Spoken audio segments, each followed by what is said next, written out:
அன்புள்ள சகோதர சகோதரிகளே, உங்களுக்கு ஒரு நற்செய்தி. நாம் வரவிருக்கும் 2025 ஆண்டு ஜனவரி 1 365 நாட்களுக்கும் 365 தலைப்புகளின் கீழ் வேத வசனங்களை வாசித்து பகிர இருக்கிறோம். நீங்கள் இதை அனுதினமும் கேட்டு தியானித்து ஆசீர்வாதத்தை பெற்றுக்கொள்ளுமாறு கேட்டுக்கொள்கிறோம். அது மட்டுமல்ல, இதை சப்ஸ்கிரைப் செய்து உங்கள் நண்பர்களிடமும் பகிர்ந்து கொள்ளுமாறு அன்புடன் கேட்டுக்கொள்கிறோம். நன்றி.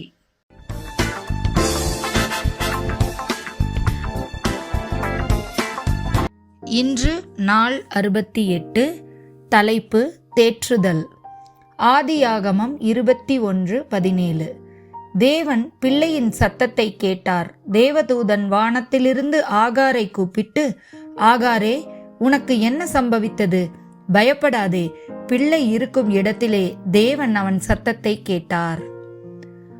ஆதியாகமம் 26, 23, 24. அங்கே இருந்து பெயர்செபாவுக்கு போனான்.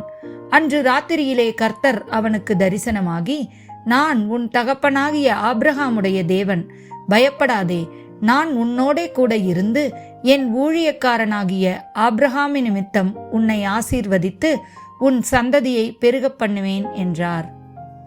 யாத்ராகமம் 3:7. அப்பொழுது கர்த்தர், எகிப்தில் இருக்கிற என் ஜனத்தின் உபத்திரவத்தை நான் பார்க்கவே பார்த்து, ஆலோட்டிகளின் நிமித்தம் அவர்கள் இடறுகிற கூக்குரலை கேட்டேன், அவர்கள் படுகிற வேதனைகளையும் அறிந்திருக்கிறேன். ஏசாயா 25:4. கொடூரமானவர்களின் சீறல் மதிலை மோதியடிக்கிற பெரு வெள்ளத்தைப் போல் இருக்கையில், நீர் ஏழைக்கு பலனும் நெருக்கப்படுகிற எளியவனுக்கு திடனும் பெரு வெள்ளத்துக்கு தப்பும் அடைக்கலமும் வெயிலுக்கு ஒதுங்கும் நிழலுமானீர். ஏசாயா 41:10. நீ பயப்படாதே, நான் உன்னுடனே இருக்கிறேன், திகையாதே, நான் உன் தேவன், நான் உன்னை பலப்படுத்தி உனக்கு சகாயம் பண்ணுவேன், என் நீதியின் வலது கரத்தினால் உன்னை தாங்குவேன்.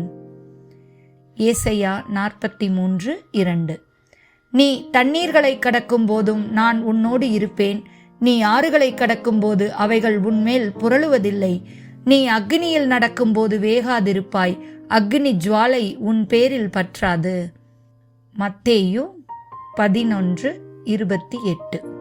வருத்தப்பட்டு பாரம் சுமக்கிறவர்களே, நீங்கள் எல்லோரும் என்னிடத்தில் வாருங்கள், நான் உங்களுக்கு இளைப்பாறுதல் தருவேன். யோவான் 14:18 மற்றும் 27. நான் உங்களை திக்கற்றவர்களாக விடேன், உங்களிடத்தில் வருவேன், சமாதானத்தை உங்களுக்கு வைத்து போகிறேன், என்னுடைய சமாதானத்தையே உங்களுக்கு கொடுக்கிறேன், உலகம் கொடுக்கிற பிரகாரம் நான் உங்களுக்கு கொடுக்கிறதில்லை, உங்கள் இருதயம் கலங்காமலும் பயப்படாமலும் இருப்பதாக. யோவான் 16:33. என்னிடத்தில் உங்களுக்கு சமாதானம் உண்டாயிருக்கும் பொருட்டு இவைகளை உங்களுக்கு சொன்னேன், உலகத்தில் உங்களுக்கு உபத்திரவம் உண்டு, ஆனாலும் திடன் கொள்ளுங்கள், நான் உலகத்தை ஜெயித்தேன் என்றார். ரோமர் 8:28. அன்றியும் அவருடைய தீர்மானத்தின்படி அழைக்கப்பட்டவர்களாய் தேவனிடத்தில் அன்பு கூறுகிறவர்களுக்கு சகலமும் நன்மைக்கேதுவாக நடக்கிறதென்று அறிந்திருக்கிறோம். ஆமேன்.